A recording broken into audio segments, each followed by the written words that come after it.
नमस्कार, आपके साथ मैं हूं मीनाक्षी खंडवाल। आज सुबह में आपका स्वागत है। अगले 90 मिनट तक हम आपको देश दुनिया की हर खबर से रूबरू कराएंगे। बताएंगे आपको क्यों शुंगलू कमेटी की रिपोर्ट में फंस गई है केजरीवाल सरकार।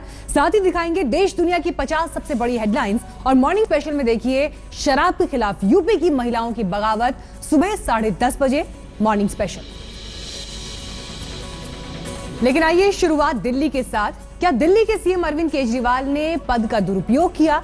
शुंगलू कमेटी ने 404 फाइलों की जांच में केजरीवाल सरकार के अधिकांश फैसलों पर सवाल उठाए हैं। पहले देखिए इस रिपोर्ट की बड़ी बातें।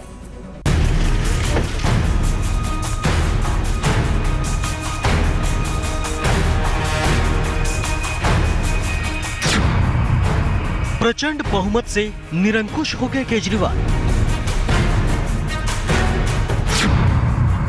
मनमाने ढंग से सत्ता चला रहे हैं केजरीवाल।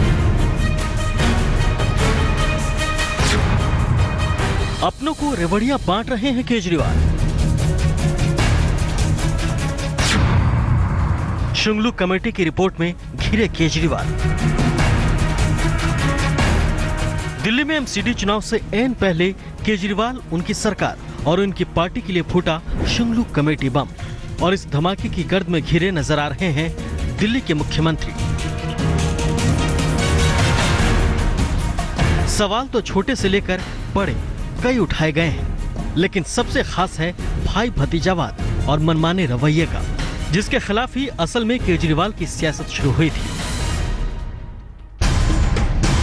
30 अगस्त 2016 को तत्कालीन एलजी नजीब जंग की बनाई इस कमेटी में पूर्व महालेखा नियंत्रक वीके शुंगलू की अध्यक्षता में 3 सदस्य शामिल थे। पूर्व मुख्य चुनाव आयुक्त एन गोपाल स्वामी और पूर्व सतर्कता आयुक्त प्रदीप कुमार भी शामिल थे।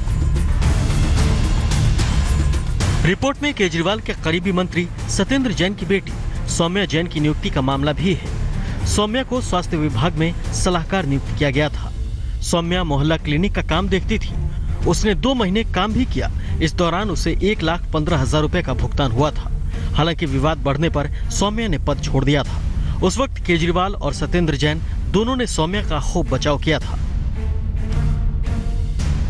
दिल्ली हेल्थ मिशन में काम कर रही हैं और she is working as a volunteer free of cost, कोई पैसा नहीं ले रही है। शी इज क्वालिफाइड आर्किटेक्ट और मोहल्ला क्लिनिक का आपको बता देता हूँ, डिजाइन उसी लड़की ने ही बनाया था। जब ये कंसेप्ट आया था उसी से मैं डिस्कस किया करता था। उसके साथ बैठ के मैंने कहते घंटों मिलकर ड्राइंगें बनवाई है। उस बच्ची ने बहुत काम किया, उसको बड़ा उससे इंटरेस्ट है कि इसके अंदर उसको थोड़ा बढ़ा दिया, अगले साल वो एडमिशन ले लेगी।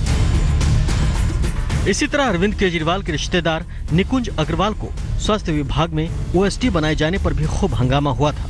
बाद में उन्हें भी पद छोड़ना पड़ा। शुंगलू कमेटी की रिपोर्ट में कहा गया है कि दोनों मामले में नियुक्त लोग पद के योग्य नहीं थे और एलजी से उनकी मंजूरी भी नहीं ली गई थी। इसके अलावा एसीबी चीफ को लेकर भी एलजी और सीएम में लंबी जंग चली। केजरीवाल ने तो एलजी की ओर से नियुक्त एसीबी चीफ मुकेश कुमार मीणा के खिलाफ विभागीय जांच के भी आदेश दे दिए थे। शुंगलू कमेटी की रिपोर्ट में कहा गया है कि मुख्यमंत्री को ऐसा करने का कोई अधिकार ही नहीं था। शुंगलू कमेटी की रिपोर्ट में बेहद तल्ख टिप्पणियां की गई हैं। रिपोर्ट के मुताबिक दूसरी बार सत्ता में आने के बाद आप सरकार ने संविधान और अन्य कानूनों में बताई गई दिल्ली सरकार की विधायी शक्तियों को लेकर बिल्कुल अलग नजरिया अपनाया था। इसमें मुख्यमंत्री अरविंद केजरीवाल के 25 फरवरी 2015 के एक बयान का भी हवाला दिया गया।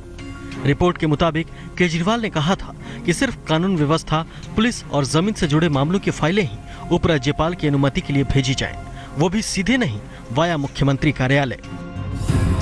एमसीडी चुनाव से ऐन पहले कांग्रेस नेता अजय माकन ने इस रिपोर्ट की जानकारियां सार्वजनिक होने का खुलासा किया है।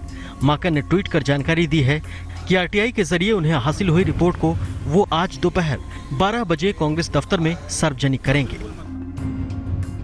शुंगलू कमेटी की इस लगभग 100 पेज की रिपोर्ट में कई सारे आरोप केजरीवाल सरकार पर लगे हैं, लेकिन आरोप तो अपनी जगह है।